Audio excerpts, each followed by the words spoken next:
اعوذ باللہ من الشیطان الرجیم بسم اللہ الرحمن الرحیم اقترب للناس حسابهم وهم فی غفلۃ معرضون۔ لوگوں کے حساب کا وقت قریب آ گیا ہے اور وہ غفلت میں منہ موڑے ہوئے ہیں۔ غفلت وہ مرض ہے جو کینسر کی طرح ہمارے وقت، ہماری صلاحیتوں اور روحانی قوتوں کو گند کی طرح چاٹتا رہتا ہے، اور ایک غافل انسان دنیاوی معاملات میں بڑا ہی انہماک اور دلچسپی لیتا ہے، اور دین کے معاملے میں اور آخرت کے معاملے میں وہ بڑا ہی کاہل اور عدم دلچسپی کا اظہار کرتا ہے۔ یہ غفلت کی علامات ہیں۔ حضرت ابو ہریرہ رضی اللہ تعالیٰ عنہ فرماتے ہیں کہ دل جو انسان کے اندر اللہ تبارک و تعالیٰ نے رکھا ہے، اس کی حیثیت ایک بادشاہ کی ہے، اور باقی جتنے انسان کے اعضاء و جوارے ہیں، ہاتھ، پاؤں، آنکھ، ناک، کان، سب اس کے کارندے اور اس کی رعایا ہیں۔ دل بادشاہ ہے، اور اگر بادشاہ سست اور کاہل ہو، اسے اپنی ذمہ داریوں کا احساس نہ ہو، وہ غفلت میں پڑا ہوا ہو، تو رعایا کا حال کیا ہوگا؟ یہ دیکھنے کے لیے آج ہمیں تاریخ کے اوراق ڈھونڈنے کی ضرورت نہیں ہے۔ پوری امت کا اور مسلمانوں کا حال ایک کھلی کتاب کی طرح ہمارے سامنے ہے۔ دل کے بارے میں رسول اللہ صلی اللہ علیہ وسلم نے فرمایا کہ الا ان فی الجسد مضغہ اذا صلحت صلح الجسد کلہ واذا فسدت فسد الجسد کلہ الا وہی القلب، او کما قال صلی اللہ علیہ وسلم۔ فرمایا کہ انسانی جسم کے اندر گوشت کا ایک لوتھڑا ہے، اگر وہ سدھر جائے، سنور جائے، درست ہو جائے تو پورے جسم کی اصلاح ہو جاتی ہے۔ اگر اس کے اندر بگاڑ اور فساد پیدا ہو جائے تو تمام جسم بگاڑ اور فساد کا شکار ہو جاتا ہے۔ تو اس کا مطلب یہ ہے کہ غفلت کا تعلق انسان کے دل سے ہے۔ غفلت دل پہ طاری ہوتی ہے، اور پھر اس کے نتیجے میں تمام اعضاء سست پڑ جاتے ہیں، اور یہ سستی صرف اور صرف دین کے معاملے میں، آخرت کی تیاری کے معاملے میں ہوتی ہے۔ دنیاوی معاملات میں انسان بڑا چست اور چاق و چوبند ہوتا ہے۔ اللہ تعالیٰ ارشاد فرماتے ہیں انہا لا تعمی الابصار ولکن تعمی القلوب التی فی الصدور۔ بے شک یہ آنکھیں اندھی نہیں ہوتی، یہ برابر دیکھتی رہتی ہیں، کھلی رہتی ہیں، نظارے کرتی ہیں، لیکن کیا ہوتا ہے؟ وَلَكِنْ تَعْمَ الْقُلُوبُ الَّتِي فِي الصُّدُورِ، لیکن سینے میں جو دل ہے وہ اندھے ہو جاتے ہیں۔ دل کیسے اندھا ہوتا ہے؟ غفلت کی وجہ سے، گناہوں کی وجہ سے، اللہ تبارک و تعالیٰ کا خوف دلوں کے اندر نہ ہو، اس کے سامنے جواب دہی کا احساس نہ ہو، تو پھر گناہوں میں آدمی لت پت ہو جاتا ہے، تو گناہ سے دل کے اوپر ایک سیاہ داغ پڑ جاتا ہے، اور پھر انسان گناہ پہ گناہ کیے چلا جاتا ہے، تو وہی دل جو ہے وہ توے کی مانند جو ہے وہ سیاہ ہو جاتا ہے۔ کلا بل ران علی قلوبہم ما کانوا یکسبون، ہرگز نہیں، ان کے دل جو ہے وہ سیاہ ہو چکے ہیں، ان کے اوپر میل چڑھ جاتا ہے، ران کہا گیا اس کو، زنگ لگ جاتا ہے۔ تو رسول اللہ صلی اللہ علیہ وسلم سے پوچھا گیا کہ یہ دلوں کا زنگ کیسے دور ہوگا؟ تو نبی صلی اللہ علیہ وسلم نے فرمایا کثرت سے قرآن کی تلاوت اور موت کو یاد کرنے سے دلوں کا زنگ دور ہوتا ہے۔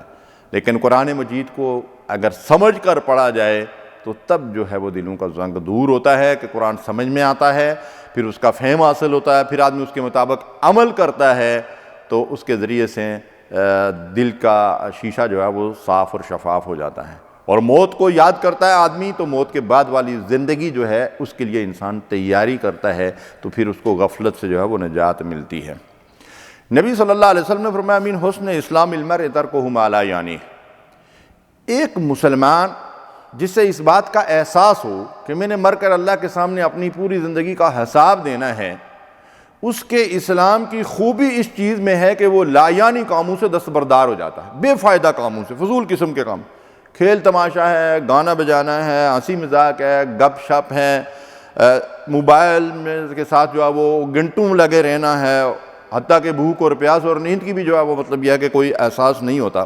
تو اس طریقے سے غافل انسان جو ہے ان دنیاوی معاملات میں اپنا وقت جو ہے اس کو ضائع کرتا ہے، ان کے اندر اس کا خوب دل لگتا ہے، اچھے اچھے کھانوں میں خوب سے خوب تر کی تلاش میں ہوتا ہے، زرق برق لباس اس کو پسند ہوتا ہے، اچھی اور اعلیٰ سواری، اچھی اور اچھے قسم کی رہائش، یعنی دنیاوی عیش و عشرت۔ وہ جو قرآن میں اللہ تعالیٰ کیا فرماتے ہیں، الذی جمع مالا وعددہ، ایک چسکا لگ جاتا ہے آدمی کو، مال بناتا رہتا ہے، پھر اس کو گنتا رہتا ہے، پھر اس کے حساب کتاب میں جو ہے وہ لگا رہتا ہے۔ تو اسی طرح سے وہ جو اللہ کی یاد سے بالکل غافل ہو جاتا ہے۔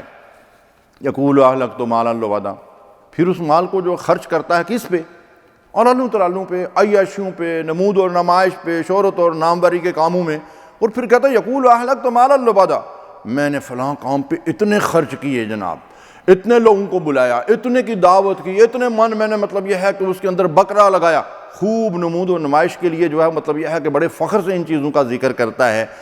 اس شخص کا دل جو ہے اس طرح دنیاوی معاملات میں خوب دلچسپی لیتا ہے اور وہ اللہ کی یاد سے غافل ہوتا ہے۔ کبھی یہ مرغے لڑاتا ہے، کبھی کبوتر بازی کرتا ہے، کبھی پتنگ بازی، اور کبھی بسنت مناتا ہے، کبھی ویلنٹائن ڈے کے اندر جو ہے مطلب یہ ہے کہ دلچسپی لیتا ہے، لیکن اسے اللہ کے دین سے اور آخرت کی تیاری سے کوئی دلچسپی نہیں ہوتی۔ ایسے لوگوں کے بارے میں اللہ تعالیٰ ارشاد فرماتے ہیں لَهُمْ قُلُوبٌ لَا يَفْقَهُونَ بِهَا، میں نے ان کو دل دیے، دماغ دیے، سوچنے سمجھنے عقل سے کام لینے کی صلاحیتیں دی، لیکن یہ اس سے یہ کام نہیں لیتے۔ وَلَهُمْ أَعْيُنٌ لَا يُبْصِرُونَ بِهَا، میں نے آنکھیں دی لیکن ان سے دیکھتے نہیں۔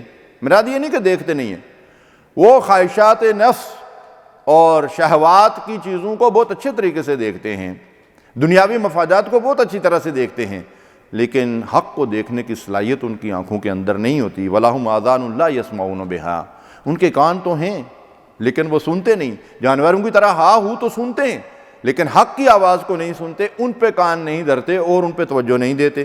اولئک وَلَهُمْ أَعْيُنٌ لَا يُبْصِرُونَ بِهَا، آنکھیں ہیں دی ہیں، وہ ان سے حق کی طرف دیکھتے نہیں، کان دیے ہیں۔ وَلَهُمْ آذَانٌ لَا يَسْمَعُونَ بِهَا، ان سے حق کی آواز کو نہیں سنتے۔ اولئک کالانعام بل هم اضل، یہ جانور ہیں بلکہ ان سے بھی گئے گزرے ہیں۔ اولئک هم الغافلون، یہی غفلت ہے، یہی لوگ غافل ہیں۔ تو یہاں اللہ تبارک و تعالیٰ نے اس بات کو واضح کر دیا کہ غفلت کس چیز کا نام ہے۔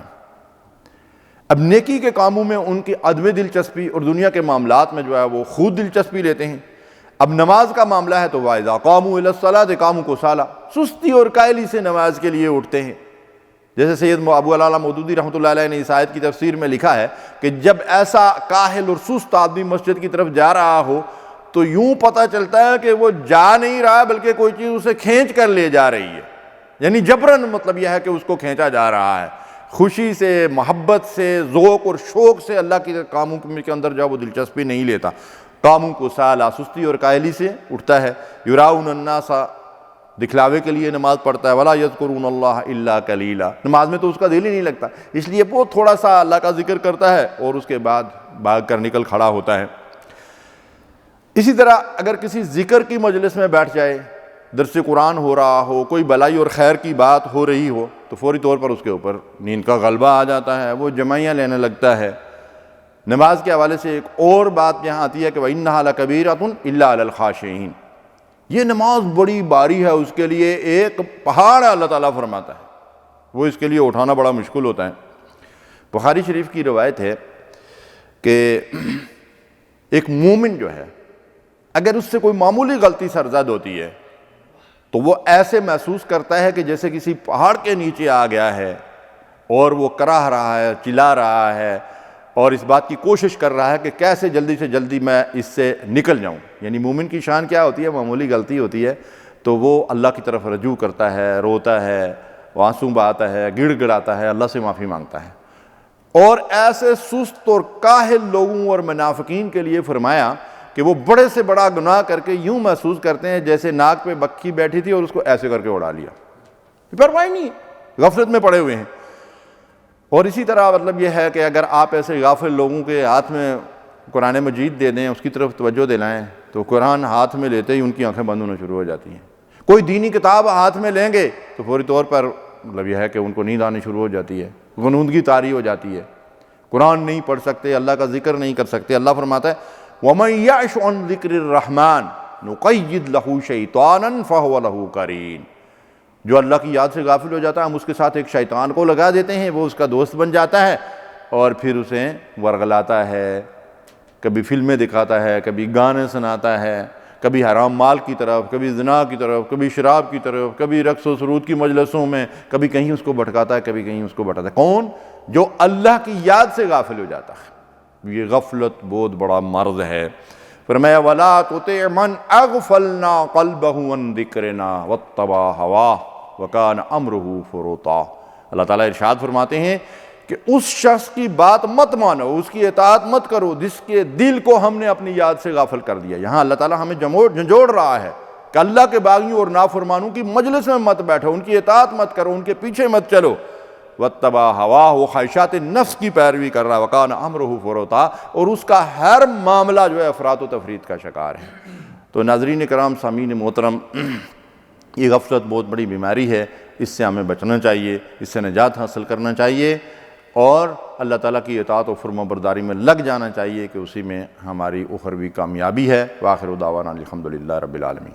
اللہم صلی علی سیدنا محمد وعلی